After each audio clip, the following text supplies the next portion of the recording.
Everyone, and thank you for your patience as we took some time to caucus and conversation. And so I believe we are ready to move on. And actually, first, I apologize. Do you want to address any questions that you might have about those three articles now or after? Well, we can segue right into something that we talked about. Perfect. I will turn it over to you. We're very intrigued with what we've seen and noticing how things need more definition, and you've proposed some things in the actual articles. But some of those things also transfer into other articles, which was what was creating our whole concern, why we needed a little extra time on the caucus for presenting our Article 1. We are hesitant to actually present the article because it is going to be so fluid and ever-changing with everything else that we're doing. We don't want to make it a regressive proposal to keep adding and adding and adding. So what we're suggesting is that we show you where we are out right now, but not actually putting it in the Teams folder as a true proposal. As Amanda, you and I discussed a little bit yesterday, this is going to be the very fluid, ever-changing article, and it just makes sense, I think, to just keep talking about it rather than an actual proposal back and forth, and probably do this article and agree to it last, just keeping our notes internally, if that's.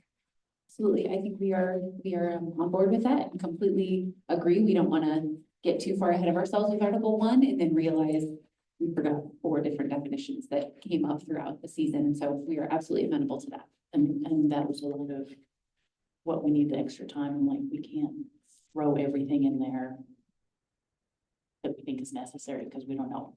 Sounds good. And completely up to you if you'd like to share what you have today. And if not, that's okay too. We will, but at the end, because it's just some of the articles go back to that, so we can show you starting point where we were. Sounds great. Just keep that going. Okay, we're gonna do this in backwards order. We're actually gonna do 8 first, if you have 8.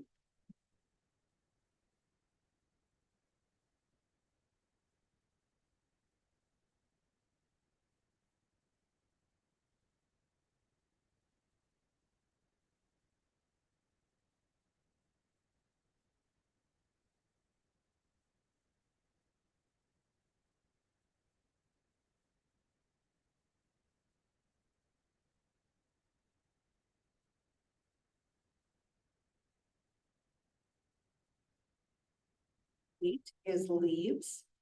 Not a whole lot of changes or suggestions. Under 8-11, we'd like to propose adding all full-time ESPs will be given sufficient hours to meet FMLA requirements.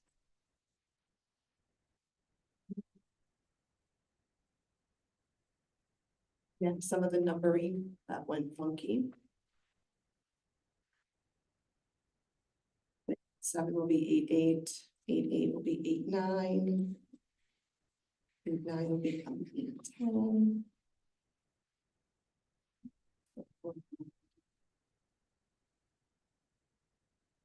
And at the very bottom, we would add 8-16 holidays. We propose adding 8-16-1, employees will receive the number of paid holidays as provided. There's a chart that we added for the Friday after Thanksgiving to add that holiday to school-based employee bus drivers and bus assistants and paraprofessionals and health techs. And then winter break for all year-round employees, school-based bus drivers, and the paraprofessionals. And then 8-16-2, adding employees working summer programs or extra duty over the summer will receive year-round holidays.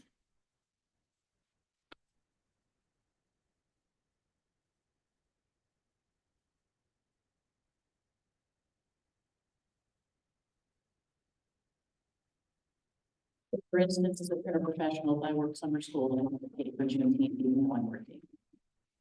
Similarly with bus drivers, they're working, they don't get paid for Independence Day. Thank you. That was helpful. I was confused because when it says year-round holidays, I thought that it meant people who work in the summer will get the proposed Thanksgiving break holiday, even if they don't work during November. That's not the intention. Okay, I just want to make sure that I understood. I was like, wait a minute, if they don't, It's the intention. got it. So and that is referring just to people who work during the summer and or people who work both during the summer and during the full year. Correct. Okay, thank you.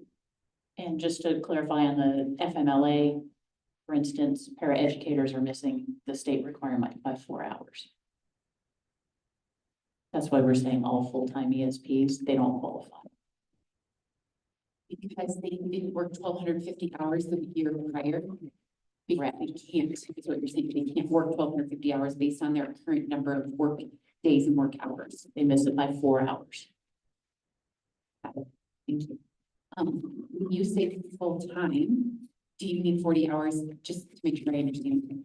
No, tying into the benefits of 30 Oh, hours. got it, okay, But again, that's where definitions are important.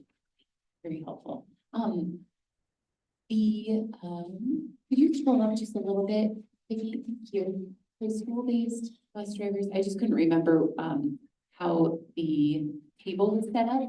So just to make sure that I understand right now, the school-based employees, bus drivers and bus assistants and paraprofessional and health techs, the reason they are grayed out of receiving Juneteenth and Independence Day is because under that particular job code, they don't work during that time. But if they were to work a summer job, like a school age enrichment, then potentially they could receive that under year round.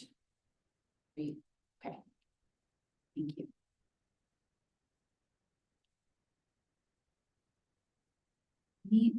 I'm sorry, is it okay if we ask any other questions? Sorry, any other questions from our team on this side? Clarification? Go ahead, Jessica.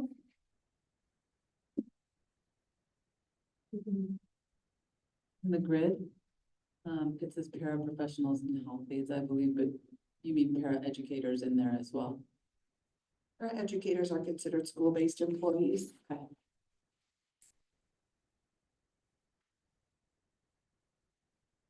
Just want to clarify too, so holidays currently exists in Article 5. And so we would be striking that and putting it into Article 8.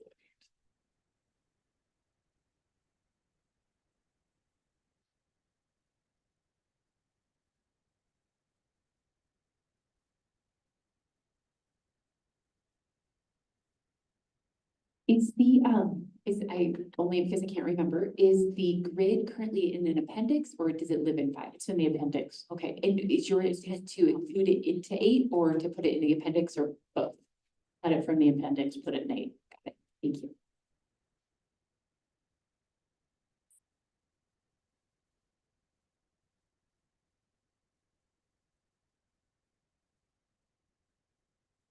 Any other clarifications from JESPA or questions from the district team?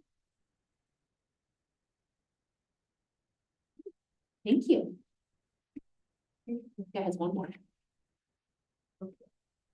I apologize if I should know this, but I don't. Can you scroll back up to the grid again? So paraeducators fall under school-based employees. But paraprofessionals and health technicians don't. Correct. Okay. Why?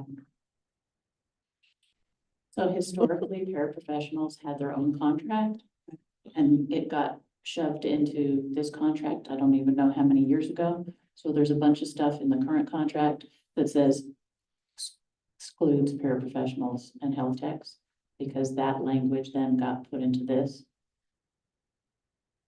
So that's the historical. I think we'd be open to combining all of that. I mean, if it's the same thing, do we really need to have 3 separate columns for that group? We could different.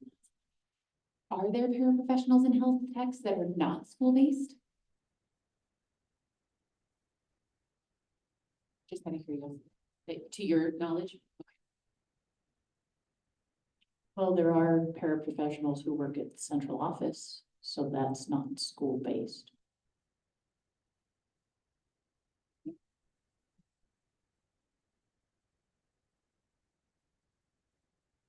the only reason I say that is I see job postings for, at the Ed Center for paraprofessionals that work, the work location is the Ed Center. Sometimes it's because it's like a pool and like a special education will try to hire and then send people out, but that's a good point. Thank you. So moving on to, it's still under leaves, moving to Appendix D, which is the sick leave bank.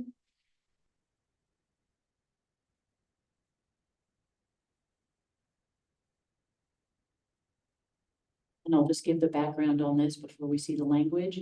At the end of last year's negotiation, the sentence was that JESPA will receive the same benefits package as JCEA. Comparing JCEA's sick leave bank language and comparing ours, they do not agree. So these changes are just to tie into what the JCEA language was for sick leave bank. That's where it all came from. The only difference in that is here in 1.1, where it says medical care. The JCEA language says immediate family member, but their definition of family member is different from our definition. So we changed instead of immediate family member to just family member and struck out certain instances in care of child, which is what our language said. So that broadens it and ties in better with our definition of family member. And then again, the rest of this is JCEA language. And I can read through all of it or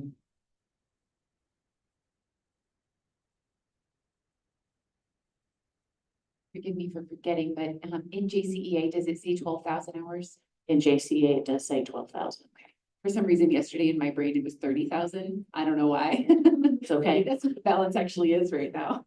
Who knows? And, you know, that's why we have these conversations.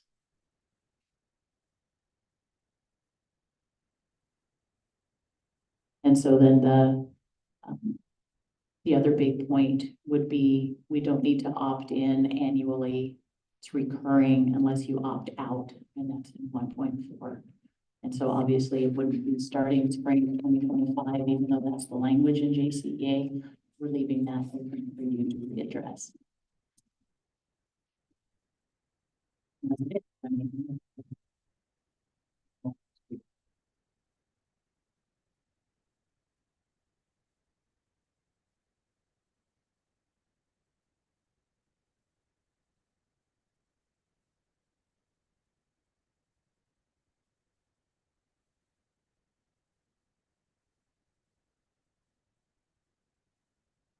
I'm very familiar with this because I had people in GCA last year that get this across the line, and so I don't have any questions. Sounds good. Thank you. And again, that's, I was hoping that would.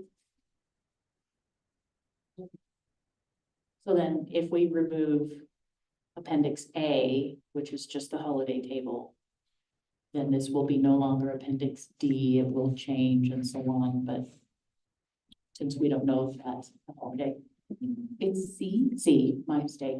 No worries. So then this would be C, but not knowing if that's gonna go through, that's why we didn't change it.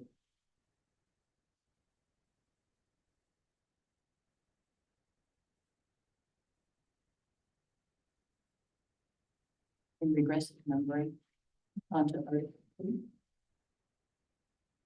9, sorry. There's still me, 9.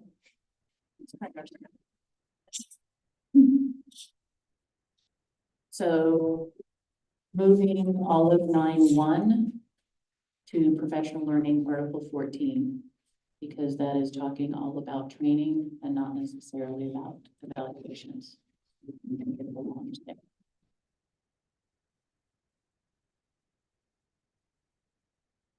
Moving down to the new 9-1, adding verbiage that both parties recognize the need for annual evaluations. Because our understanding is that certain individuals are not getting evaluations and haven't for more than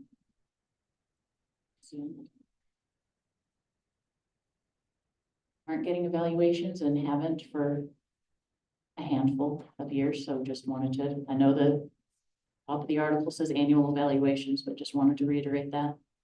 And then just some grammatical changes, are to is, because we're changing it to a single purpose. Adding the verbiage, using training and coaching after an aim towards improvement and growth, to clarify that there's a process for that. And adding the standard value-based rubric. Why that's not in red, it should be. Evaluations are intended to be constructive and supportive is also new. So those two sentences are new. I don't know if I want to be specific. Putting the HR programs website in the contract. Just throwing that out there to our members so that they know where to look for it.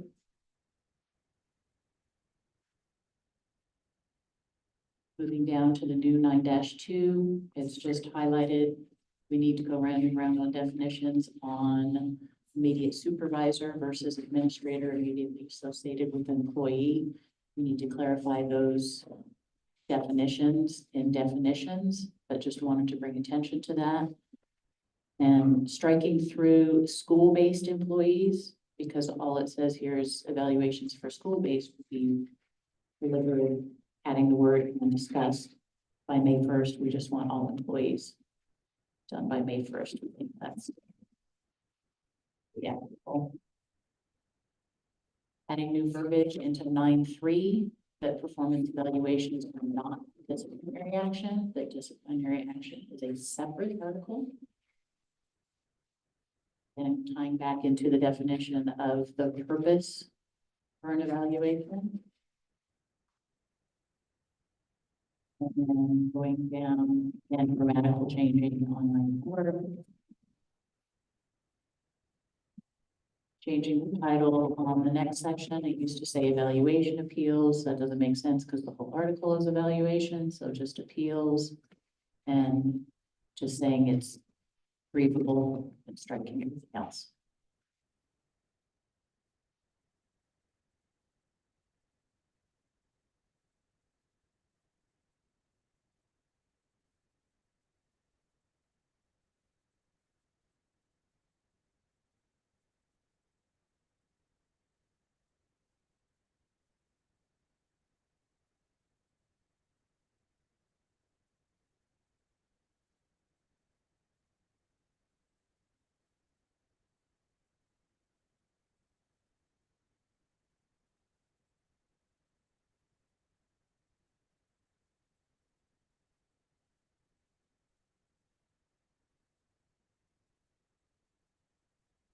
Is all. Just want to make sure I didn't know there would be word left to scroll.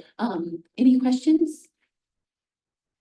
I have one. Just to make sure that I am clear in my understanding, I have evaluated an ESP for quite a while. I just wanted to make sure, is the values-based rubric that you referred to, the current rubric that is being used, or are you proposing a new rubric or an adjusted rubric? We are not proposing a new rubric. It's the one that's already posted on the site, which is. And do you feel as though it is relevant enough for both school-based and central or otherwise? Only because you have switched it from school-based employees to all employees, and I just want to make sure that in your estimation that it is reliable enough. That's a really good question. Because it's hard to be broad and specific at the same time. And I know that our supervisors struggle as well. So maybe that's a collaborative working group topic. Yeah, it's a passion area for me. I agree with you with regard to evaluation and an annual expectation of evaluation. I'll just be real clear that as the CHRO, I completely agree. And so just a thought. It's interesting because I have written in the margins here in my copy, evaluation tool and criteria are important. So it's just interesting that that came up. Any other questions immediately from our group that have come up? I have a note around Article 4431. And I think I was just looking at it as to why I might have had that. In 4431, it says, employee evaluations and or discipline are not to be used by the selection committee. And I think I wrote that in connection to 961 with regard to where pay or eligibility for promotions or transfers is negatively impacted. An employee who disagrees with an overall rating or individual marking can appeal the rating to the panel composed. Anyway, I wanted to reference 4431 like in connection to that. So I just wanted to bring that to your attention as something that we might try to further clarify. And so just for reference, next time I will forget where that is and why I'm bringing it up, but I just wanted to make note of that. Otherwise, if you have any questions.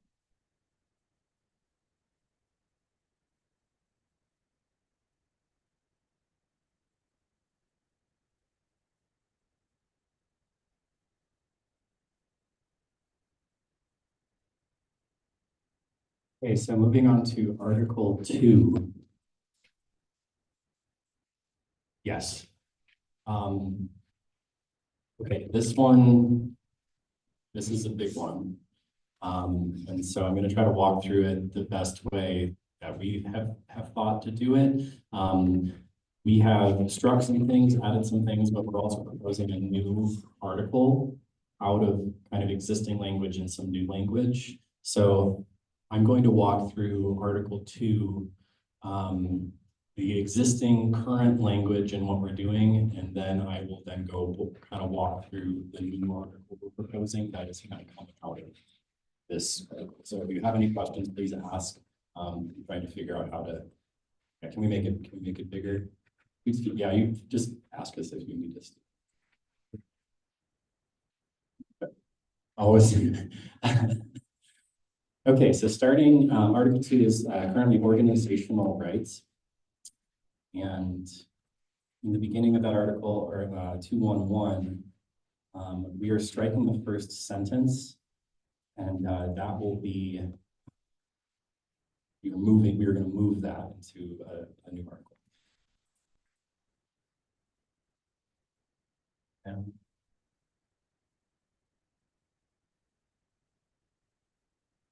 in 2123, we are proposing to have a 60-day notice of change in rate of dues from a 90-day notice.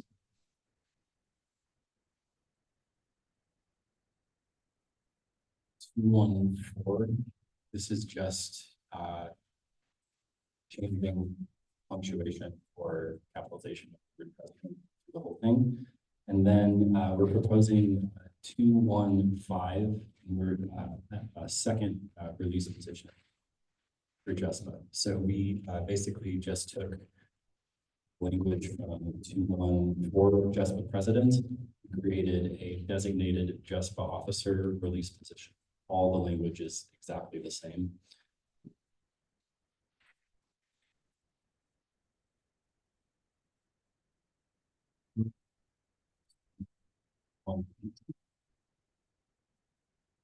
Sorry, some of the numbering and indentation of this got really funky, so we're trying to just walk through it.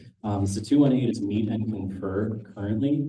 We are proposing to strike that where it exists here and move that language to the CWG portion of this article. So I'll get to that further down.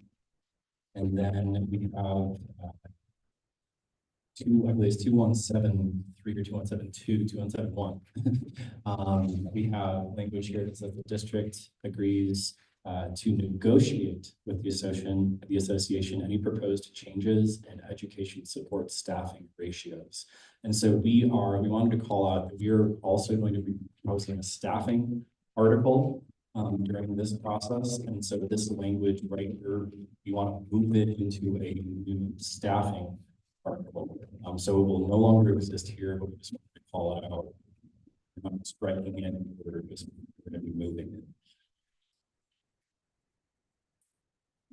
Is that article later in the process here. Okay. Moving down into 223.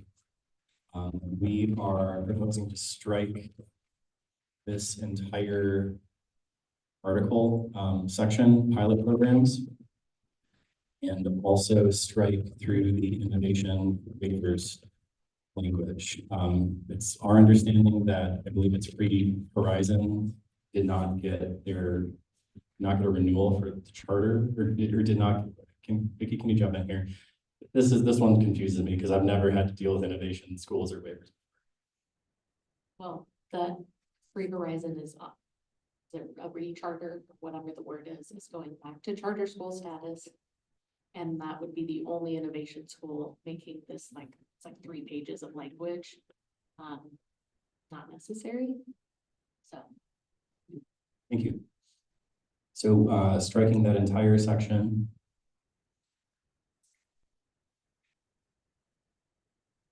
I believe except for the opening of those schools.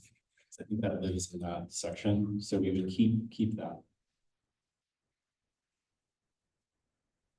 Proposing to strike through the reductions in force section here because it's redundant. We have an entire article for writs.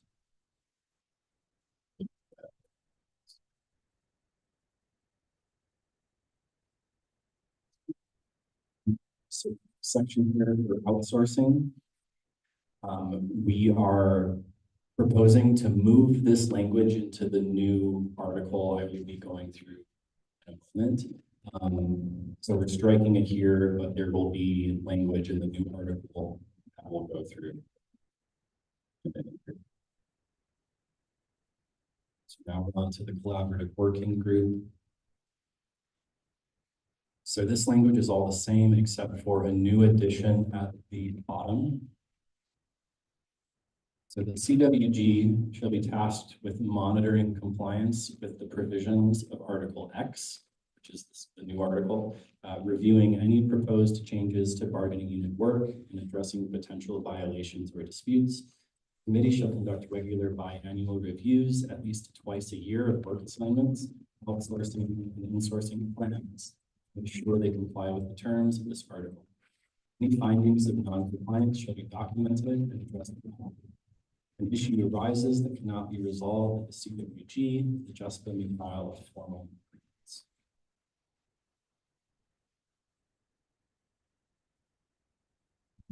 Next section, this is just that same meet and confer language moved. We tried to capture this in a comment here because we were moving, can't make a suggestion on a suggestion because of technology is strange. So this and the law is new language that we're proposing to add into the 2253.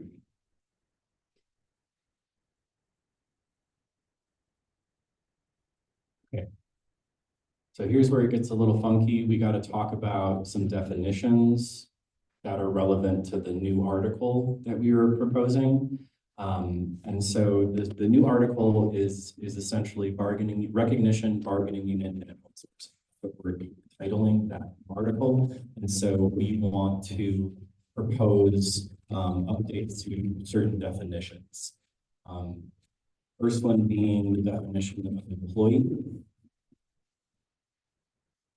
You're going to simplify that to say employee is a bargaining unit member per Article 1.1, which is the new article, and then we are striking the rest of that language, and we're proposing a new definition of a bargaining unit. So the bargaining unit shall include all hourly non-exempt employees currently employed or to be employed as education support professionals. Hereinafter, employees in the defined unit will be referred to as bargaining unit members or employees. Excluded from membership and representation by the association are administrative personnel. And so this section here in black is language from that initial definition of employee that we're moving here, but we are going to strike substitute employees. So let me just start like this. So excluded from membership and representation by the association or administrative personnel, striking substitute employees, and then continuing on with confidential employees and temporary employees. Other classifications considered employees shall include mutually agreed upon classifications by the district and the association as outlined in Article 3.5. This is the third relevant definition of temporary employees. Updating that. Temporary employees are those assigned or striking to a seasonal, variable, or non-routine schedule or two.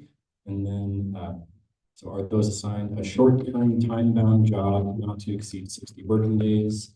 And then adding, this does not include summer work or extra duty that a member of the bargaining unit performs.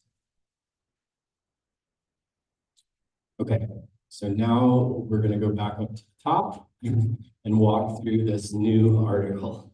We just had a field day with trying to figure out how to do this one. So let's all the way back up. So this is calling it Article X for now. Recognition, bargaining unit, and outsourcing. Sorry.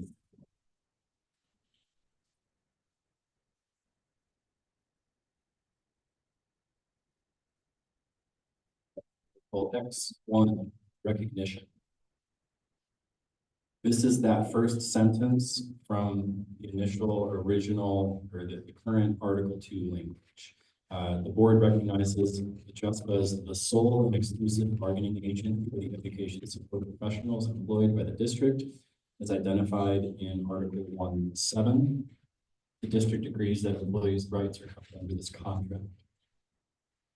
X2, bargaining unit work. During the term of this agreement, all newly created education support professional positions which have not been designated by the district as administrative, confidential, or part of the JCPA bargaining unit shall be included in the bargaining unit. Parties to this agreement recognize that the duties and work performed by the unit members in the bargaining unit shall be performed only by unit members and shall not be subcontracted or otherwise transferred out of the bargaining unit. X22. Any new positions, job titles, or classifications created by the district that fall within the general scope of duties and responsibilities similar to those performed by current bargaining unit members shall be considered bargaining unit work and covered under this agreement. X23. The district agrees to meet with the association and attempt to resolve any dispute over the designation of a new position as administrator, confidential, or JCEA bargaining. X24. If agreement cannot be reached within a reasonable time, the matter shall be subject to bargaining procedures. X3. So this is where we're pulling existing outsourcing language and kind of plugging it into this article with a few proposed changes. If the district ever considers outsourcing professional services to maintain operations, we're striking fulfill the work previously or currently performed by employees. The rest is the same, but we are going to strike for the purpose of this article. And down, right now it's number 2253, but numbers would change because of the new article, but we're striking that whole line. And then we have, we negotiated outsourcing language in Article 6.2.1 last year that we would propose to move now into this new section for clarity. So we have it all, that language is all the same. We're not proposing changing it, we're just proposing.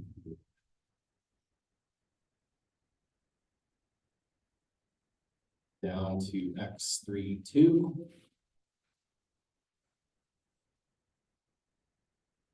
District agrees to no layoffs, reductions in hours, or negative changes to the employment status of bargaining unit members as a result of outsourcing. X33. Outsourced work will be returned to the bargaining unit members if the service is found to be substandard or if the original reasons for outsourcing are resolved. X34. District is required to include specific clauses in all outsourcing contracts that allow for immediate termination without penalty if the contractor violates any terms of the agreement, especially those relating to the quality and standards of work and labor practices. JESPA must be notified immediately of any such violations and will be involved in the decision process regarding the continuation and termination of the contract. I believe that's it.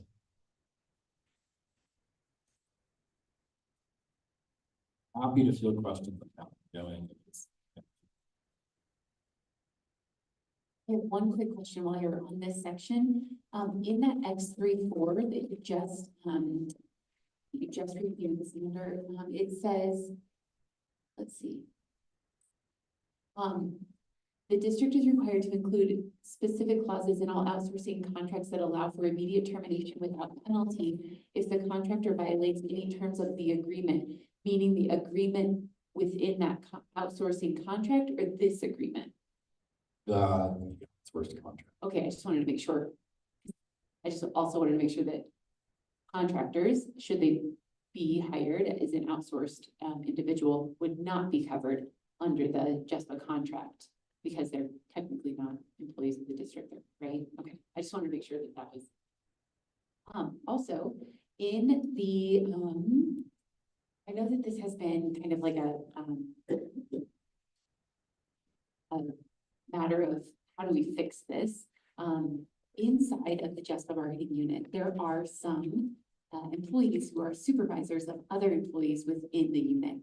When you say administrative, could you expand on what you're thinking around administrative? Because I know there has been conversation in the past around removing supervisory structure within the unit somehow, or fixing it somehow. And I just wondered if you might be able to expand on what you're thinking around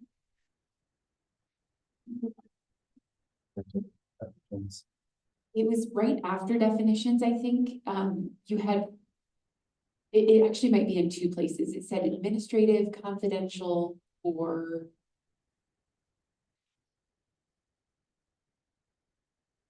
that's in the new bargaining unit definition. I mean that, yeah, so that's existing language in our contract already. Sorry, let me just read it real quick. I mean, what we're trying to make clear here is that we represent hourly. So, that is not that our view would be. so some supervisors are like lead technicians, for example. They supervise other technicians.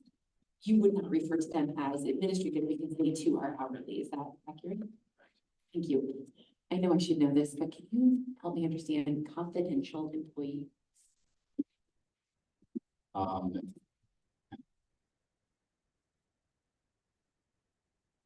was looking at the definition. We have a definition of confidential employee. Article 1.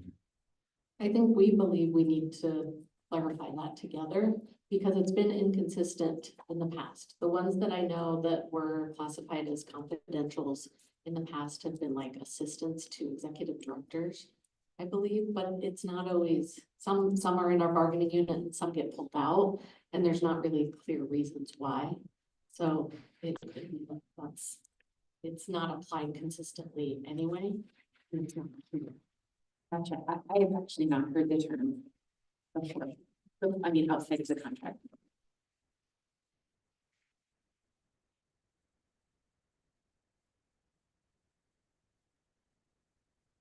being an HR, because we are an HR professional. I would say like if employee relations had an ESP, they might be confidential. And to what you're saying, Tanya, that it could be someone in HR that has a lot of confidential information. That we don't kind of want in both camps. Okay. What other questions? Suzanne? Perfect. I'll see if I forget them.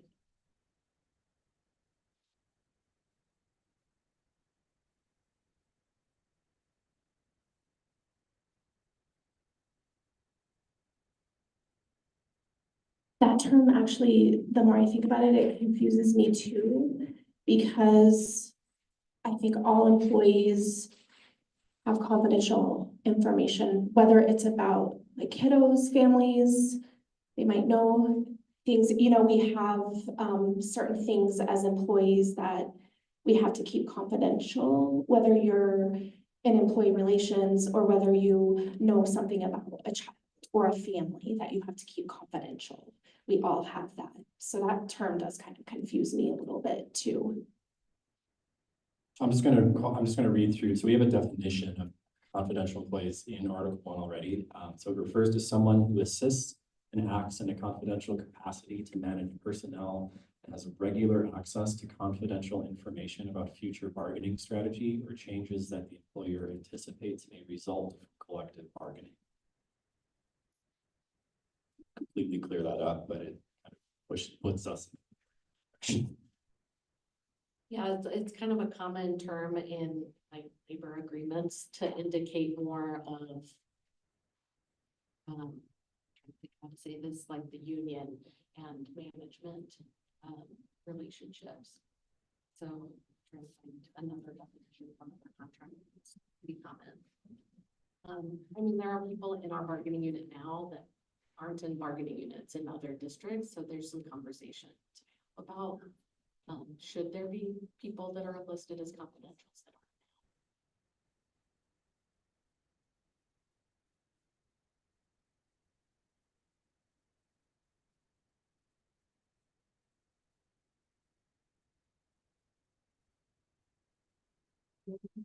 About the definition of administrator, and that's how when we're talking about administrator here, we're really concerned about like JCAA. Anybody who followed JCAA, there's still that weirdness of people evaluating people bargaining. So is that something you wanted to address here? Is there an intention or thought around who you're including, that you might be excluded? Because later we get into like evaluations, you know, there was thoughts and evaluation pieces about that you quickly covered, and I probably don't remember very well now, about who's evaluating who. And so does that, I mean, I think when we get to definitions, I think that's super important, and it would be really important to talk about who you're really thinking about including, like that you're expanding or trying to make sure you are representing all the people that should be represented. Are there people that you're representing that shouldn't be because they're also like, you know, I think it's sticky. So I just wanted to see what you were thinking. Yeah, I mean, I think Darcy called this out before, specifically with administrator versus direct supervisor versus immediate supervisor, immediate administrator. There's so many things that around this definition that we do need to really work and clean up what we all mean by it. I think so in 465, we do have lead positions called out as well. So these are FMs, kitchen managers, transportation supervisors, folks that are involved with potential grievance resolutions, it says, or I think evaluations. And so we do have that. So yeah, it's kind of all over the place, but yeah, we hear you. I think we also tried to, you know, the bargaining shall include all hourly non-exempt employees. I think that is our kind of the sticking point for us. That's kind of baseline. We want to represent all hourly workers, and excluding excluding the confidential, the administrative personnel, and temporary workers. Can I go into the weeds a little bit too? Please. I think this, maybe will help too, with like. The attempt to also further define the bargaining unit and the work that's done is common in contracts. And it could address some of the issues that we've had, so I wanted to give examples. There have been positions created that are the exact same job descriptions of an ESP. And then for some reason, it's an admin. So what's the difference? And was there any discussion and whose work is that? And I know there have been some positions that we've been approached that people want to join and they're not allowed to be a JCEA or JESPA. But they're not administrators, but they're kind of classified as administrators. And they're doing work that arguably could be salaried and not hourly, but maybe we could argue they're hourly positions. And so we're trying to figure out how to draw those lines a little bit more clearly so that we don't end up with just massive chunks of people being pulled out of our bargaining unit and being just, oh, these are administrators now, when they really, under the Act, are hourly, and it's more of a, like, it could be or just a way to, make sure employees are at will and don't have rights, those kinds of things. So that's why we're trying to delineate what the bargaining unit really means. But I think we still need to add definition to what an administrator really should be, so that really they should be either JCEA or JESPA, that we're clear why.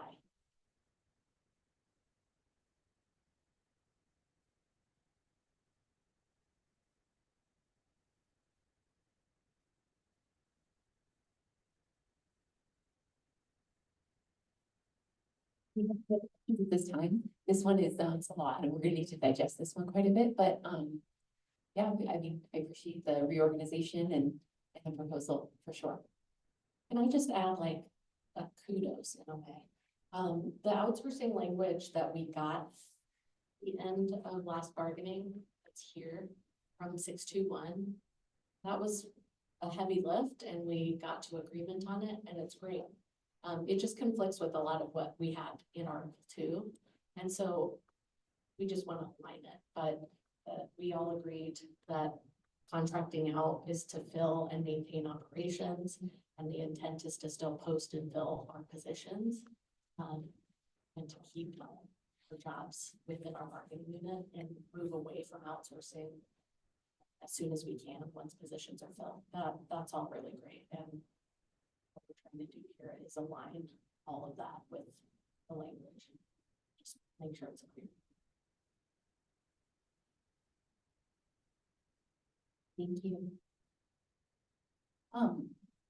We're still in the article where it had all of the innovation. Is that okay? I just want to tell you that I appreciate the thought to strike all of that because it is a lot of language that would typically live, I think, in an MOU should it ever come up. To your point, we had one innovation school and now we won't have any innovation schools. And yet we do still have language in our district policy that schools can apply for innovation status. So I just wanted to tell you that I appreciate that you recognize that it might not be relevant at this time. And please know that should it be relevant in the future, we're very amenable to writing MOUs when it comes to these unique situations, as you are all aware with the MOU that we had around school closures. And so thank you. And I just wanted to put that in too.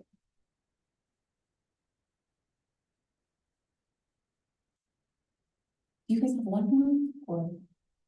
Well, It's one. it's a weird one. Yes. Most of the definitions were here. I don't know if there's anything else we wanted to point out in one. We did suggest moving public health emergency alphabetically because it's at the end of where it belongs. Yeah, I understood like that. Okay, I said it. Actually, the one that Sandra just pointed out, 465, could be a consideration, just as we're talking about, the lead employees. I don't know how often it's mentioned in the agreement, but just to clearly understand the difference between like a lead and an administrator, might be helpful, but I just wanted to note that for future consideration in Article 1 too. So, Great. Yeah, all of those are given space in definitions, but that's gonna be, I don't wanna call it a slugfest. I'll use the word heavy lift. That was good. That's gonna be some heavy brain power lift after we go through the articles to be consistent. I think that's all we had on one then. But maybe we can make a note of definitions. Maybe we have a notes page that says which definitions we know we need to update, that we haven't gotten to yet, just that kind of. And we can even note it within each article as we're going. If we feel like a definition needs to be added, we could do like the little bracket or parenthesis that says definition for consideration or potential Article 1 definition. Maybe that would be helpful, so we don't forget. So we will, so we are human.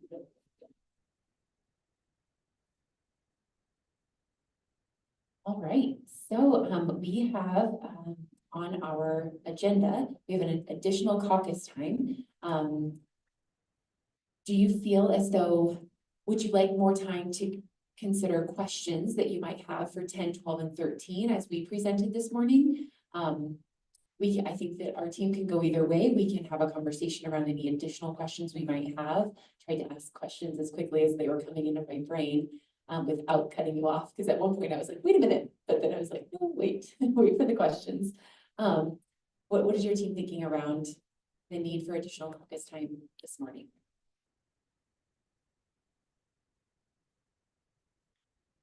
Yeah, we can take a caucus. How much time do you think? I mean, maybe 15 minutes just to just kind of to go over some language so that we can come up with any additional questions before leaving the table today, so we don't. 15 minutes sounds wonderful. Thank you. We'll also upload the language into the text during caucuses. Sounds good. And of course, if you have any additional questions on 10, 12, and 13, we can have a mini Q&A session where we're sharing in about 15 minutes. Brandon, if you could take us offline, we promise those of you watching, we will be back soon.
I realized when we were on our last caucus that I need to say the time, because as I left, I thought to myself, we said 15 minutes, but I didn't look at the clock to see what time we left.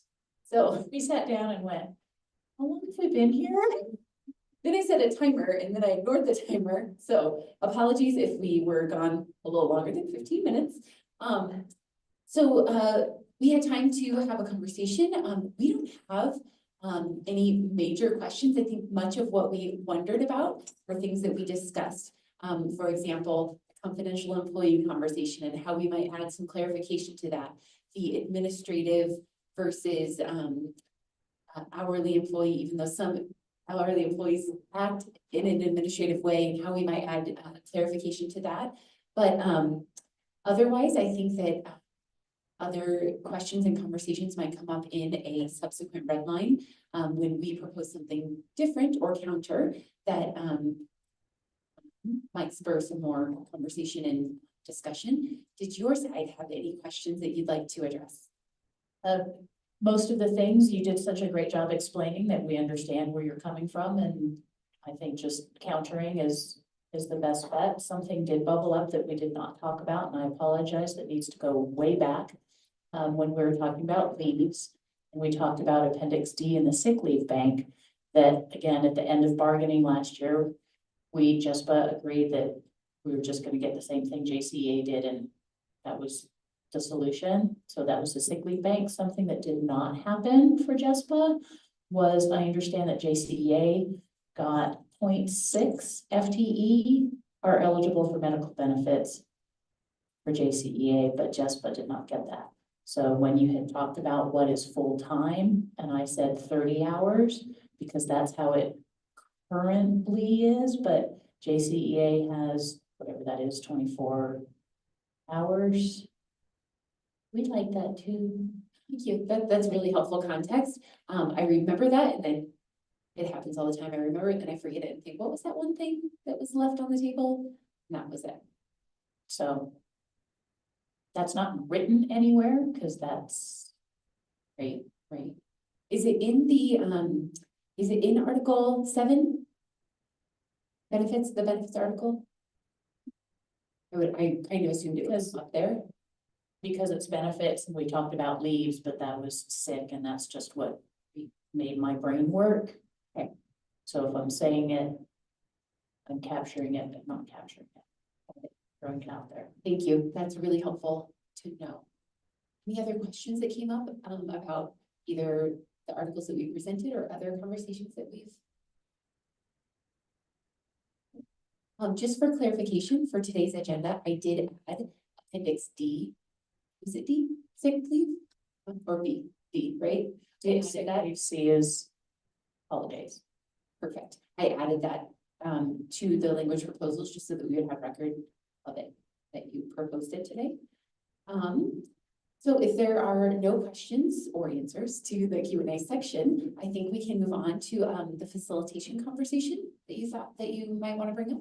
Excellent. So for, open meeting, Amanda and I met yesterday morning just to discuss a little bit on facilitators. I was pleased to hear that she thinks we're doing all right, getting a little comfortable, getting to know each other, how the process works, the back and forth.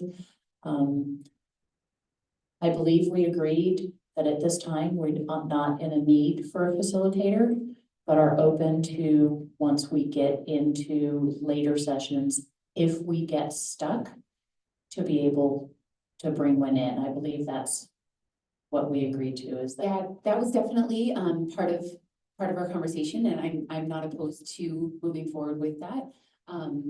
We also talked about the potential other facilitators that we might engage, whether it is one that we've already presented and that you've met with and we've had an opportunity to meet with, that is Keystone is the name of the company, and they're already facilitating some of our other groups. We talked about potentially engaging them for a short period of time to see how it works, should we need to. We also, like Darcy said, we discussed whether or not we should consider or might consider down the road when we get to a point where we might get stuck and aren't able to come to resolution, engaging someone at that time.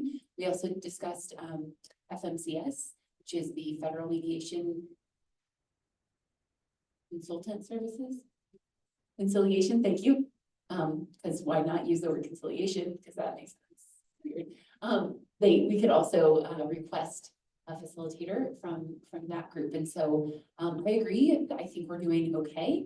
And I appreciate that you are not completely close to the idea that when we get further down the road, we might need some support with like the back and forth that will happen. Yeah, and I just wanted to express that we had hesitations because we wouldn't be able to pay for it, which is why we're leaning to the FMCS, because that is a free federal service, which is neutral.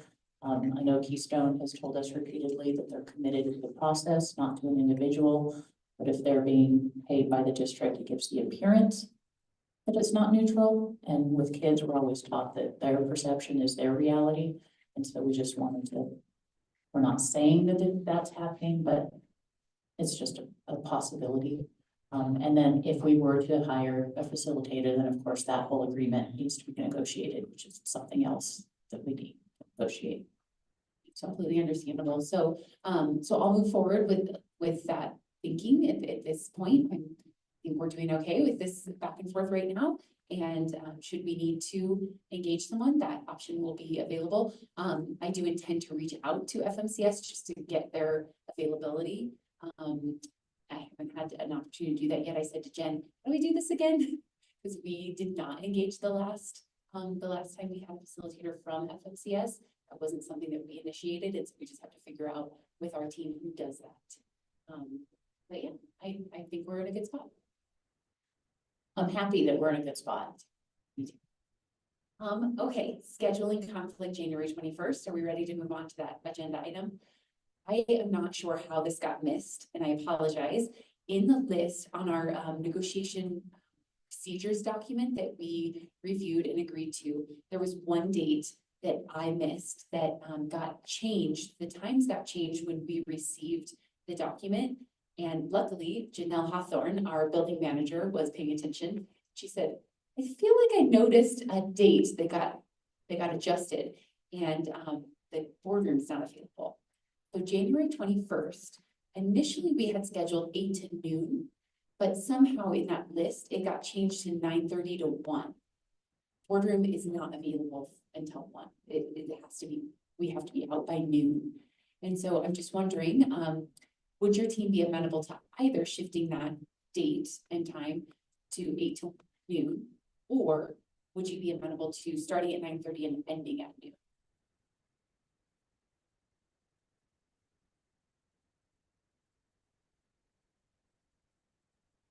Do you have any idea why that date might have gotten changed?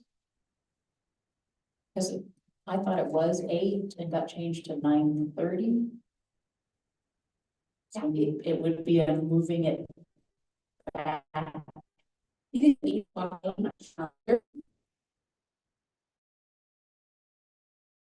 8 to noon. Okay, so we will adjust that, and then if needed, if you feel like it's necessary, we can adjust that in the procedures document and re-sign it if we need to. And if not, it could just be an amendment that we made.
For E.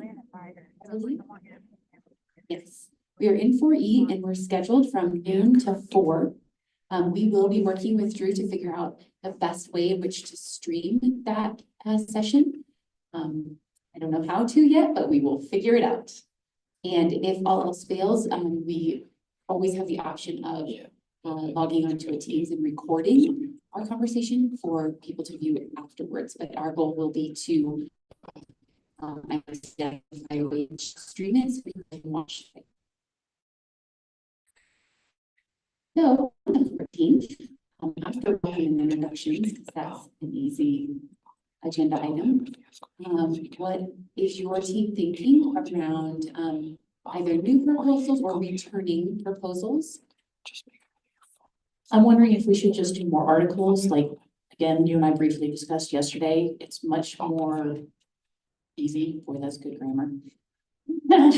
It's easier to redline when we see all the proposals, to see how it all works together, rather than digging into red lines on a specific article. Again, as we go through this, we're definitely getting fingers into a lot of the other articles. My suggestion would be, again, prioritizing other articles and bringing them to the table. Do you have any in mind that you'd like to propose bringing from your side? We have some in mind, but can we do a 5-minute caucus just so that we agree? Yeah, I was thinking the same thing, like, oh, whoops, we forgot to talk about that, or, yes, let's do that. And do you want to take us offline just briefly? We will be right back. Folks who are watching online.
And welcome back, everyone. We would like to offer you the opportunity to share which articles you would like to bring back for January 14th negotiation conversation. We're proposing 3 and 15. Depending on how many you would like to bring, possibly 14 or 6. Okay, Not knowing what your, we did not have any of those on our list, so we have no need to negotiate which articles this time like we did last time. You've listed 3, 15, and then maybe 14 and 6. possibly 14 and or 6. Okay, sounds good. Our proposal, we'd like to bring articles 4, 16. And then, if you're amenable to it, we'd be happy to propose a new safety and security article that we've been working on. We know that you two have potentially been working on something as well, and so, we're happy to present an alpha if that's okay with you.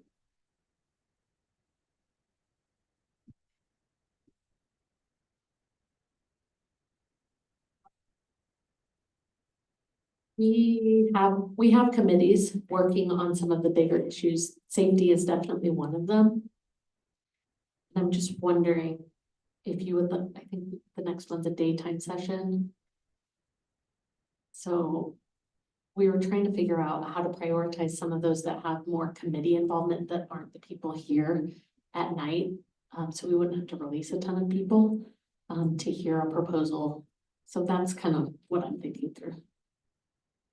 They will be interested in that. Now, we could always schedule a meeting and watch it and go over the proposal. You don't think? I think we can hear the proposal. And we'll just need to know that the safety committee needs to be given the information with the bargaining team at the next meeting. And just for awareness of both our audience and just a reminder for our team, our next evening session, which I want to tell you all how much I appreciate because I do JCA also, and the evenings are going to start getting to be a lot, is scheduled for February 4th. And so the next 3 sessions are all daytime sessions, either 8 a.m. to noon or noon to 4. So yeah, if you're amenable to hearing it, we're happy to share it, and just know that obviously we're open to counter proposals and further conversation within that article as well.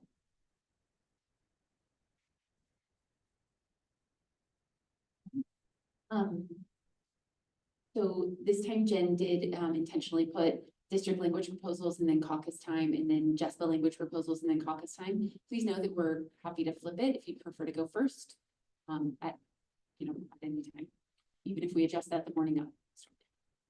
Jen put it down as solid. All right, any other items that we might want to add to the January 14th agenda?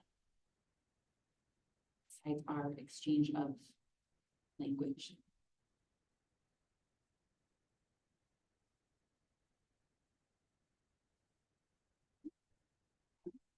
So we will add in the joint communication, which we can refer to now if you'd like to complete this week's joint communication. I did start it just because we talked real quick, and then I'm like, I'm just gonna start typing. So we can review that together.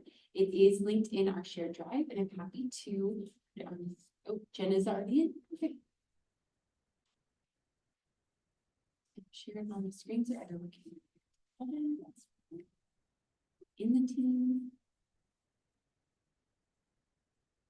So we started with Tuesday, January 7th. The district and JESPA bargaining teams met from 8 to noon. The teams introduced themselves, including their roles. Minor modifications were made to the agenda to include an additional caucus time, facilitation conversation, and addressing a scheduling conflict on January 21st. The district shared proposed language for Articles 10, 12, and 13, followed by a caucus. JESPA shared proposed language for Articles 1, 2, 8, 9, and Appendix D. After addressing immediate questions and a brief conversation, the teams took an additional caucus. And then that's all the farther I got. Is that okay so far? Is it too much? If it's too detailed, I'm just wondering, do we need to put caucuses in there? I was thinking the same thing. It just seems weird to me.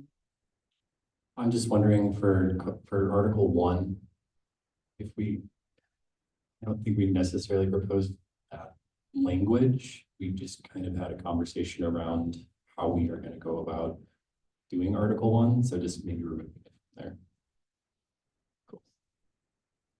Makes sense. I agree that it's weird to write in the caucus so many times, like readers don't care that we took a break and talked, right?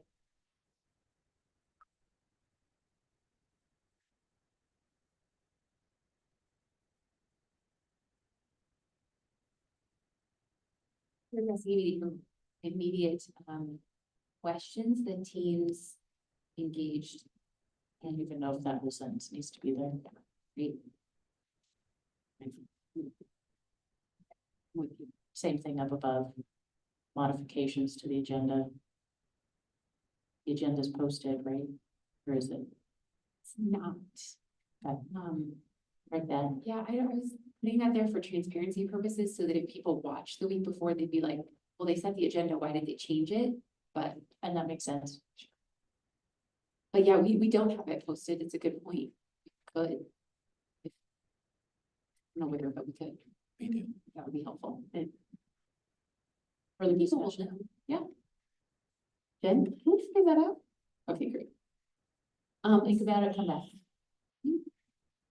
No, we can, then I'm just gonna copy and paste what we wrote last week.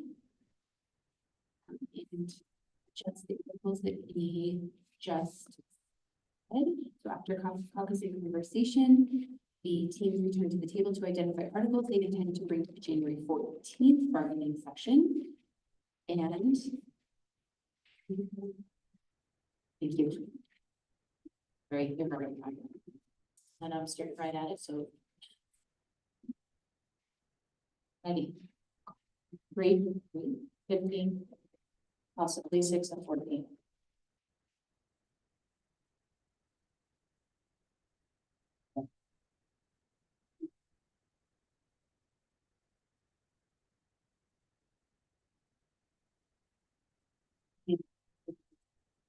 Four, 16, new safety.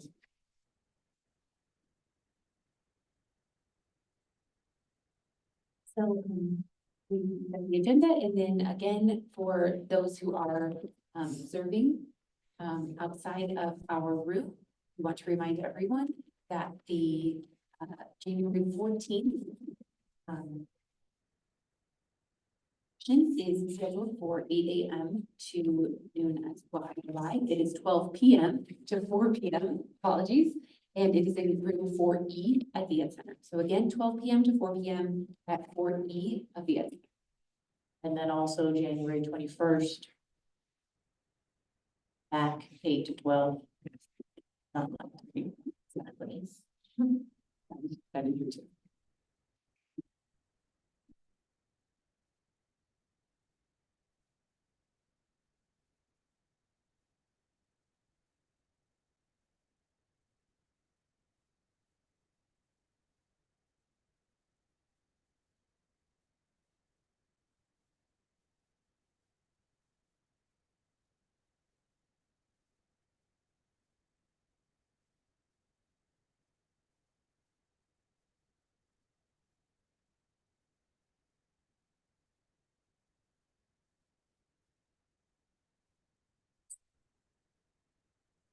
If there are no additional agenda items that we need to discuss, I think we are all set to adjourn for this week. Thank you, everyone. Thank you to those of you who are viewing in another location. Have a lovely day, stay warm, drive safe. Sun should be out.